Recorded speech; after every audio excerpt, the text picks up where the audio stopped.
Okay, so in this video, I'm going to talk about why I think, in my opinion, that Golovkin is getting written off far too soon in this Canelo Alvarez trilogy that's happening in about 3.5 weeks. Okay, so this isn't going to be my prediction video, by the way, because I haven't completed my analysis. I have to go back and study a lot more fights.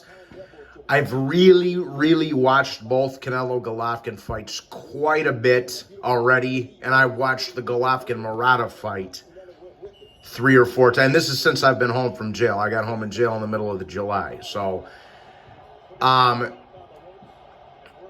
really been studying hard because I want to give you guys a very good analysis for this third fight. I'm very much on the fence about it as it stands right now. What I need to do further is go back and watch some of Canelo's fights that he's had at 168.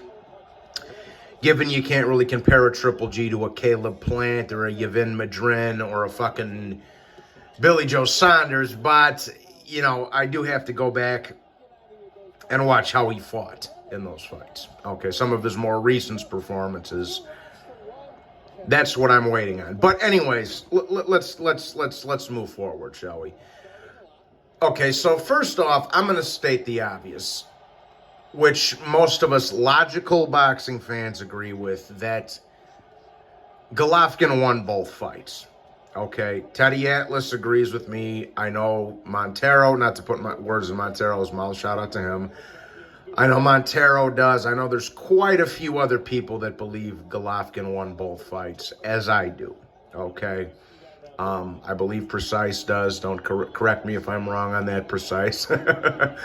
Nordic, I know, does. You know, there's quite a few logical channels out there that, rational channels that talk with sense that think the same way.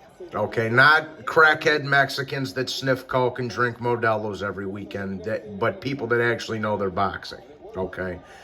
So, I mean, we don't really need to talk about the first fight. Golovkin dominated him, 9 rounds to 3 type of thing. You know, it was a blowout. He got robbed. They called it a draw. And I hate to go through the whole saga again because we've done it 1,000 times between my old channel and this channel here, but let's just go ahead and do it. So, Canelo Alvarez ducked Gennady Golovkin in 2015, a prime Gennady Golovkin that was tearing shit up, knocking everybody out, had however many knockouts in a row, was unified middleweight champion, A, B, C, and D. Canelo vacated his title and ducked him. People forget this shit. People like to rewrite history when time has passed, unfortunately. But Canelo ducked Golovkin. He vacated the title and avoided him for 2 years.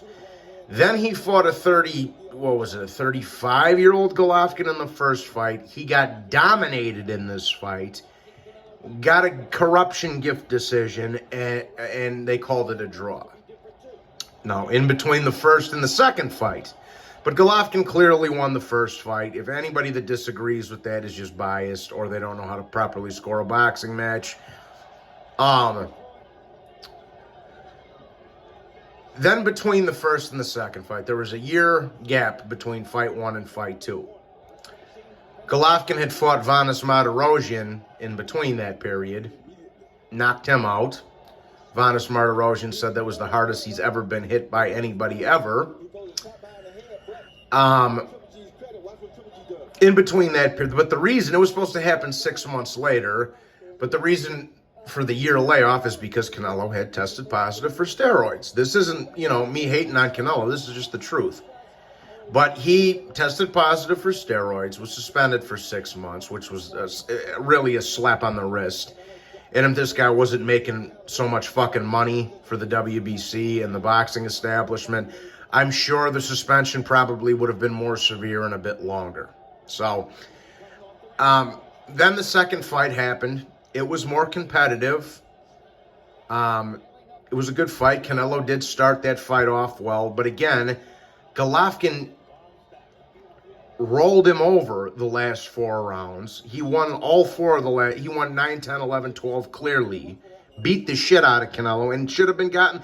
And that right there should have gotten him the decision. okay? Because you're not going to tell me Canelo won 7 of the first 8 rounds. You cannot find 7 rounds in that second fight that Canelo won. You can't do it. Even if you wanted to maybe give him 6, I'm talking about the second fight now.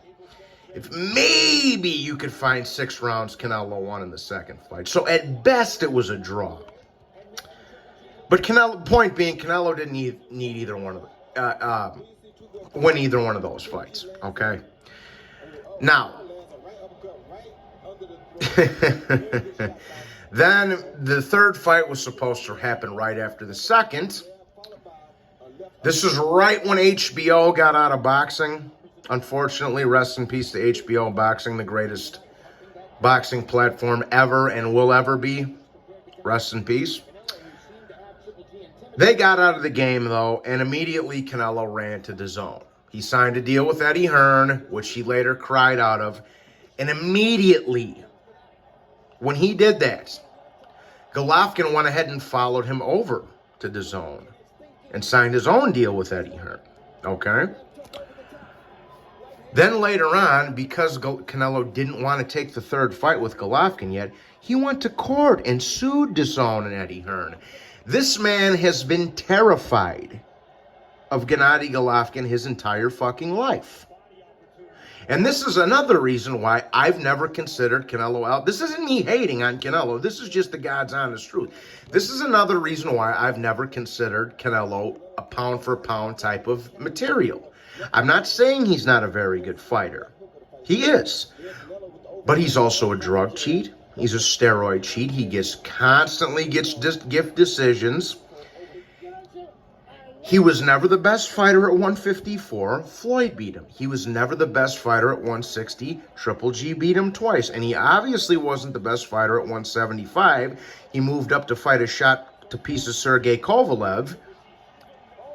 Then when they wanted to make the unification with Beterbiev, he ducked him, went back down, and decided to fight subpar British bums at 168. He's never been the best in any division he's ever fought in. So how could he possibly be pound for pound? It doesn't make any sense, people. And that's not Johnny hating. That's just the truth.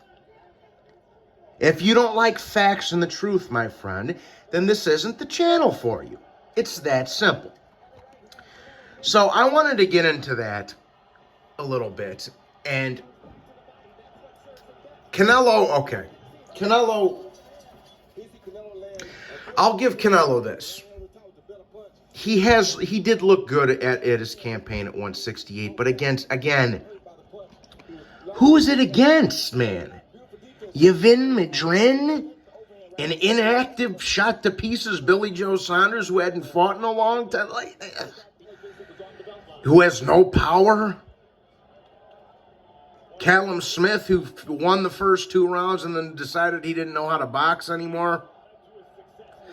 That fight, see, a lot of people talk about how the Kovalev fight was a fix, and I see what people are thinking. I've never had that belief. I think Kovalev was just shot, okay?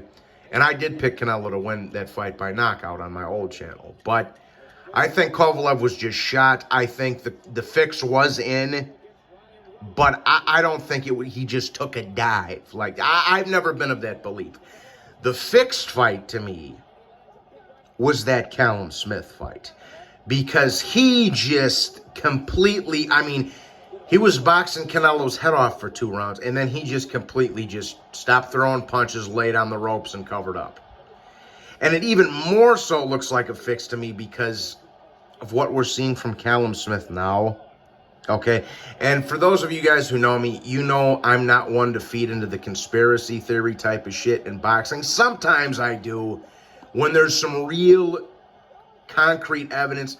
But with Canelo, you know, I mean, there's just so much corruption involved and bullshit and money.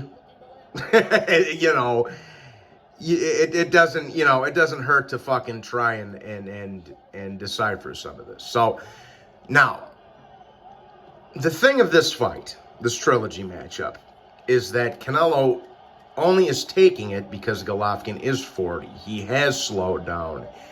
He has, he has visibly slowed down against Derevyanchenko. He might have lost a couple of rounds against Murata, but some of that was ring rust, so I'm not going to hold Golovkin's feet to the fire for that one. I gave Murata 2 rounds in that fight when Golovkin fought him, but again, he hadn't fought in over a year. It was the Murata's shot of a lifetime. He was going to bring everything, so I don't think it's fair to necessarily critique Golovkin off of that Murata performance. And he did still beat the shit out of him and knock him the fuck out. So let's also not forget that, too. But the fact of the matter is, Golovkin's beaten this man twice. Okay. Canelo's got caught on juice in between their 2 fights.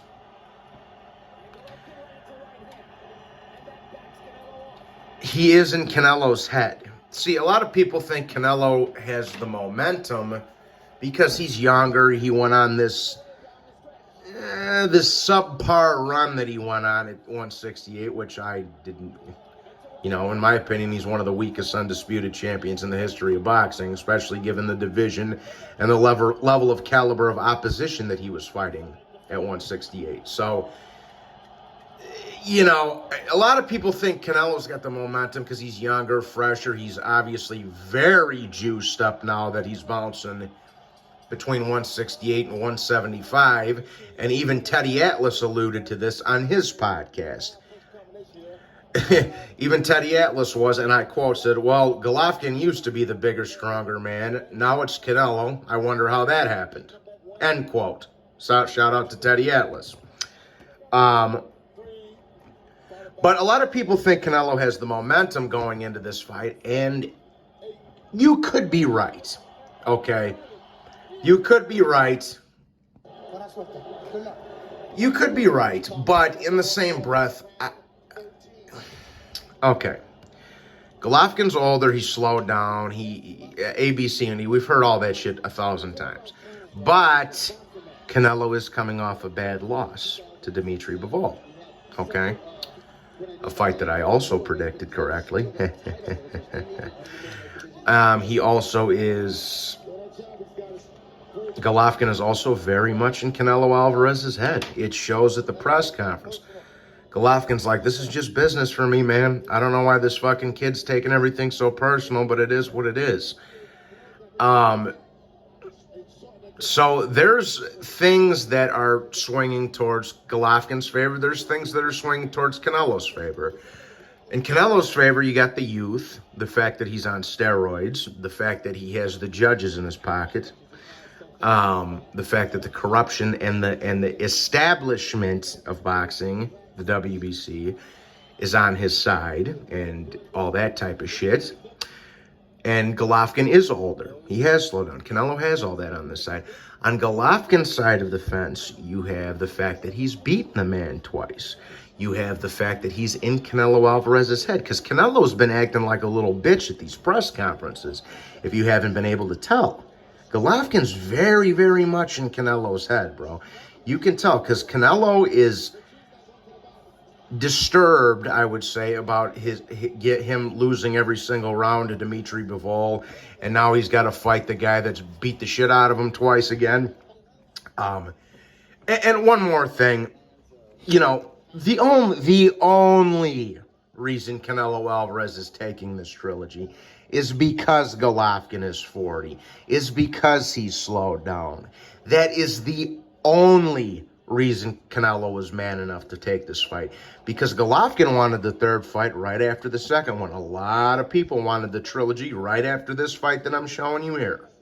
Canelo did not. He ran to his own so he could fight subpar British fucking retards. Okay? Now, Golovkin, from what I've been seeing, and again, I'm not making a prediction, but from what I'm seeing, he looks very well prepped for this fight. As does Canelo, with the juice and the corruption and the fixed scorecards included. But they both look like they're training their balls off for this fight, long story short. And I think it's going to be very interesting as to what happens. Again, I haven't completed my analysis as to who I'm picking.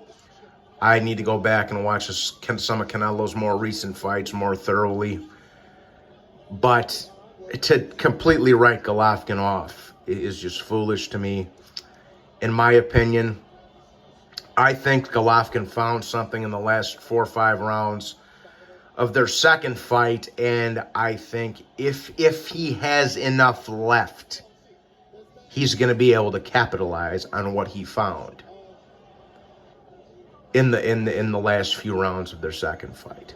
So that's my 2 cents. I think it's going to be an extremely good competitive fight, because Canelo also knows that if he loses back-to-back to Dmitry Bivol and Golovkin, his arch nemesis, back-to-back, his stock is going to drop tremendously, which would be good for boxing because it gives the corruption of the sport an L. It gives the establishment an L if Canelo Alvarez is to lose this trilogy. It's good for the sport if he loses, okay? Hopefully that's what happens. I'm not going to hold my breath for it. I'm still undecided about who I'm picking, but I'm working on it. But this is going to be very fucking interesting, people. And I'm very much looking forward to seeing it. So with that being said, please make sure you hit the like button and subscribe. God bless you all. I hope everybody's having a wonderful evening. God bless you and salute. Take care.